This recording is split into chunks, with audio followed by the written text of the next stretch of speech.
Good morning, good afternoon, good evening students. So पिछली class में अपन ने क्या क्या पढ़ लिया था? Types of matrix, addition, subtraction and multiplication by scalar. इस क्लास में हम दो मैट्रिक्स का मल्टीप्लिकेशन देख रहे हैं। तो दो मैट्रिक्स हैं, सपोज ए मैट्रिक्स है एंड बी मैट्रिक्स है। सपोज करो कि ए मैट्रिक्स का ऑर्डर m क्रॉस n है और बी मैट्रिक्स का ऑर्डर p क्रॉस q है। सो a और b को जब मल्टीप्लाई करेंगे तो a भी बनेगा, लेकिन इसकी एक कंडीशन है। ऐसा नहीं है कि कोई भी दो मैट्रिक्स आपस में अपन ने मल्टीप्लाई कर दी तो एक रिजल्टेंट मैट्रिक्स a भी आ जाएगा। कंडीशन है कि जो इसमें a के नंबर ऑफ कॉलम है वो b के नंबर ऑफ रोज के इक्वल होगा, तभी ये मैट्रिक्स मल्टीप्लिकेशन डिफाइन होगा। Defined if n equals to p। a और b दो मैट्रिक्स मल्टीप्लाई हो रही है तो ये a b तभी डिफाइंड होगा जब a के नंबर ऑफ कॉलम और b के नंबर ऑफ रो इक्वल हो, मतलब n इक्वल्स टू p होना चाहिए। और a b का जो ऑर्डर होगा वो क्या होगा? m cross q। ये दोनों आपस में बराबर होने चाहिए और जो रिजल्टेंट ऑर्डर होगा वो m क्रॉस q होगा, a b का ऑर्डर। तो ये अपने को याद रखना है। कोई भी दो मैट्रिक्स मल्टीप्लाई हो रही है तो ये कंडीशन फुलफिल होगी तभी वो मैट्रिक्स मल्टीप्लिकेशन डिफाइंड होगा, नहीं तो नहीं होगा।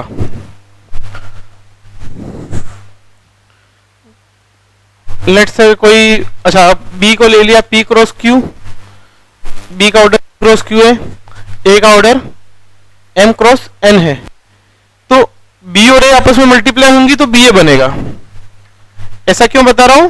क्योंकि ab और ba दोनों सेम नहीं होंगे। रियल नंबर से मल्टीप्लाई करते हैं तो सेम होता है। जिसे 3 इंटू 4 करो या 4 इंटू 3 करो तो वो दोनों सेम है और 12 के इक्वल आएगा। लेकिन ये मैट्रिक्स में ऐसा नहीं है, ए बी और बी ए दोनों डिफरेंट होते हैं जनरली। तो बी ए कब डिफाइंड होगा? तो सीधी सी बात है, बी ए जब डिफाइंड होगा जब बी के नंबर ऑफ कॉलम ए के नंबर ऑफ रो के इक्वल होंगे। क्लियर है? और बी ए का ऑर्डर क्या होगा? पी क्रॉस एन, ये बी ए का ऑर्डर हो जाएगा। अगर ए और बी को मल्टीप्लाई कर रहे हैं तो इसमें ए होगा वो प्री मल्टीप्लायर होगा,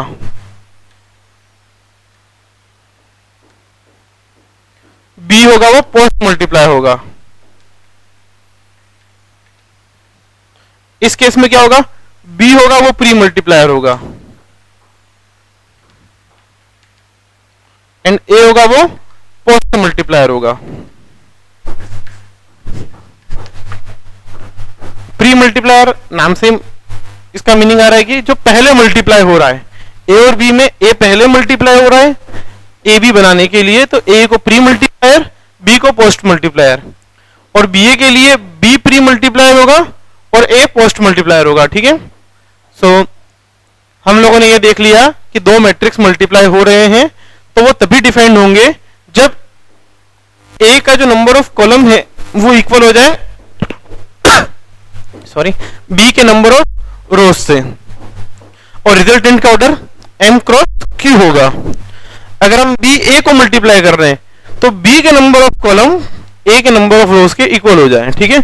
ये याद रखना है कि जो ऑर्डर लिखा है इसमें ये बाद वाला इसके पहले वाले के बराबर हो जाए। तो ये तो अपन ने देख लिया कि ये जो मल्टीप्लिकेशन है वो डिफाइंड किस केस में होता है।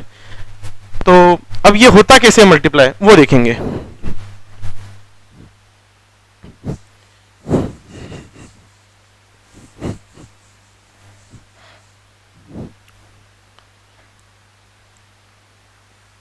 मल्टीप्लिकेशन जो होता है वो रो बाय कॉलम होता है। जैसे एक मैट्रिक्स ले लिया ए बी सी डी और बी ले लिया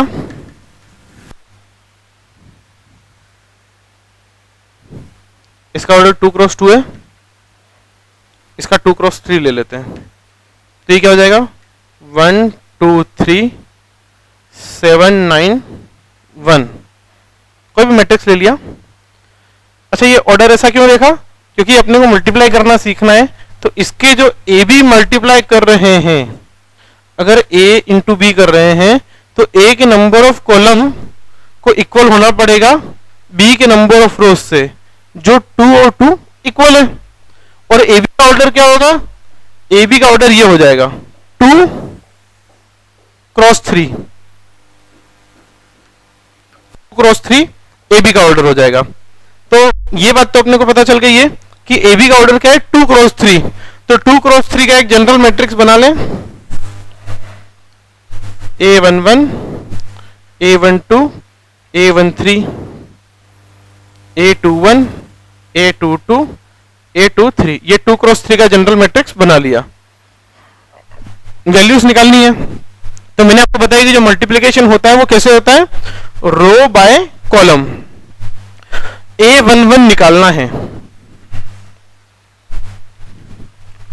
तो देखना A11 निकालना है और ए बी बन रहा है। तो ए का फर्स्ट रो बी के फर्स्ट कॉलम से मल्टीप्लाई होगा। ए का फर्स्ट रो बी के फर्स्ट कॉलम से मल्टीप्लाई होगा। मल्टीप्लिकेशन कैसे होगा?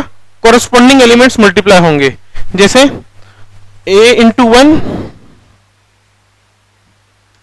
Plus b into 2। क्लियर है? सो ये अपना बन गया a प्लस 2b। A12 निकालते हैं। A12 निकालने के लिए क्या करना होगा? सिमिलरली a का फर्स्ट रो और b का सेकेंड कॉलम, तो कितना हो जाएगा? a into 2 plus b into 9, twice a plus 9b। तो आप देख रहे हो कि मैं बार बार क्या कर रहा हूं? ए बी बनाने के लिए ए की रो यूज कर रहा हूं, बी का कॉलम यूज कर रहा हूं। तभी इसको अपन ने बोला है कि ये मल्टीप्लिकेशन कैसे होगा? रो बाय कॉलम होगा। अगर A22 निकालना है, अच्छा A21 निकालते हैं। A21 निकालने के लिए ए का रो सेकेंड रो, ए की सेकेंड रो बी का फर्स्ट कॉलम, मतलब ये मल्टीप्लाई होगा इससे कॉरेस्पॉन्डिंगली। तो कैसे होगा?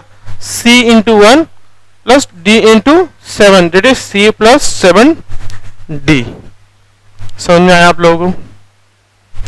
सो रो बाय कॉलम मल्टीप्लाई होता है। एक और एग्जांपल लेते हैं।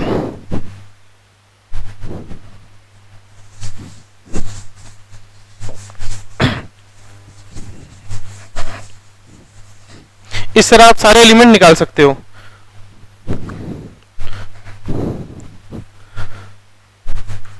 ए का ले लिया 1025, 2 क्रॉस 2 ले लिया, एंड बी ले लिया 5782, ये भी 2 क्रॉस 2 ले लिया। ए बी निकालते हैं। तो देखो पहले तो ये चेक करना होगा कि ए बी डिफाइंड होगा या नहीं होगा। तो ए बी डिफाइंड होगा या नहीं होगा, इसका मतलब क्या है कि देखो ए का नंबर ऑफ कॉलम है वो बी के नंबर ऑफ रो के इक्वल होने चाहिए, जो यहां पे दे रखा है इक्वल है। ए के अंदर भी 2 कॉलम है और बी के अंदर भी 2 रो है। सो स्टार्ट करते हैं। ए बी का ऑर्डर कितना हो जाएगा? ए बी का ऑर्डर हो जाएगा ये 2 cross 2, A11, A12, A21, A22। ये 2 क्रॉस 2 का मैट्रिक्स बना लिया। अब A11 निकालना है। A11 निकालने के लिए क्या करना होगा? A का फर्स्ट रो B के फर्स्ट कॉलम से मल्टीप्लाई होगा, मतलब ये वाला रो इस वाले कॉलम से मल्टीप्लाई होगा। तो 5 इंटू 1 प्लस 0 इंटू 8 कितना हो गया? ये 5। सिमिलरली A22 निकालें, A12 निकालें। A12 के लिए A का फर्स्ट रो और B का second column, second column B का और A का फर्स्ट रो। सो मतलब ये फर्स्ट रो इसके सेकंड कॉलम से मल्टीप्लाई हो जाएगा, तो 1 इंटू 7 प्लस 0 इंटू 2, A21 निकालते हैं। तो A21 क्या होगा, A का सेकेंड रो और B का फर्स्ट कॉलम, तो 2 इंटू 5 प्लस 5 इंटू 8, तो कितना हो गया, ये 50 हो गया। A22 निकालना है, तो A22 क्या हो जाएगा बताओ, A का सेकेंड रो एंड B का सेकेंड कॉलम, मतलब A का सेकेंड रो एंड B का सेकेंड कॉलम मल्टीप्लाई होगा, तो क्या बन जाएगा 2 इंटू 7 प्लस 5 इंटू 2, कितना हो गया ये 14 and 10 24। So A B matrix अपना क्या होगा 5 7 50 24, ये अपना ए बी आ गया।